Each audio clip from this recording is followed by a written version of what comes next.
आलमी ने दे दिया में जनाब 460 बाट।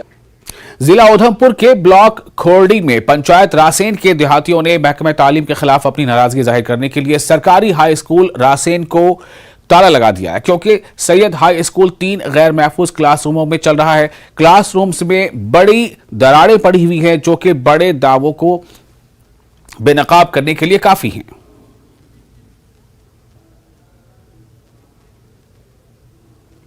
डैमेज है और इसमें टोटली 3 कमरे हैं। पहले जो गांव वालों ने मारे हैं और मैं गवर्नमेंट से यही चाहता हूं कि ये बिल्डिंग की रिपेयरिंग शुरू की जाए। हमारा स्कूल बंद है, जब भी बारिश होती है तो हमारा स्कूल पानी से भर जाता है। और पंचायत रसैन का जो गवर्नमेंट हाई स्कूल रसैन और बच्चे जो हैं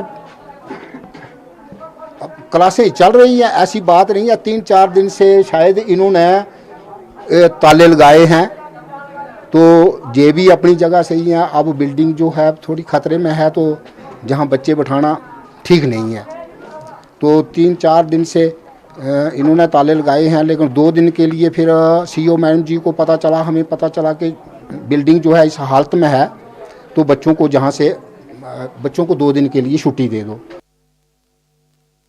और पुंछ में गुजर बकरवाल के मुजाहरे के दौरान मुल्क मुखालिफ नारों से नाराज पहाड़ियों के वफ्द ने देर रात एसएसपी पुंछ विनय शर्मा से मुलाकात की।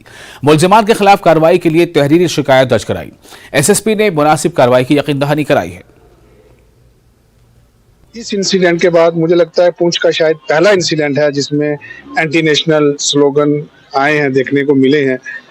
पुंछ की जनता, चाहे वो हिंदू हो, मुस्लिम हो, सरदार हो, गुज्जर हो, पहाड़ी हो, आज तक किसी ने भी ना तो ये हिम्मत की, ना ही उसके किसी खून में ऐसी बातें थी।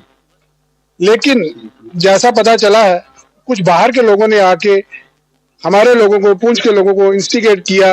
ये गलत जो बयानबाजी हुई, जो गलत स्लोगन्स आए, इस स्लोगन आने के बाद पूरे व्यापार मंडल का, पूरे बाजार में पूरे जितने भी पुंछ के वासी हैं, उनमें एक बहुत बड़ा रोष था। वो सड़कों पे उतरना चाहते थे। लेकिन अब हमारे लोगों की भी जिम्मेदारी बनती है कि हम आपस में झगड़ा नहीं चाहते। इसलिए हम एडमिनिस्ट्रेशन से रिक्वेस्ट करेंगे कि जल्दी से जल्दी जिन लोगों ने भी ये ऐसे एंटी नेशनल स्लोगन्स दिए हैं, लगाए हैं, उनको अरेस्ट किया जाए। और फिलहाल एक छोटा सा ब्रेक लेंगे। ब्रेक के बाद खबरों का सिलसिला जारी रहेगा।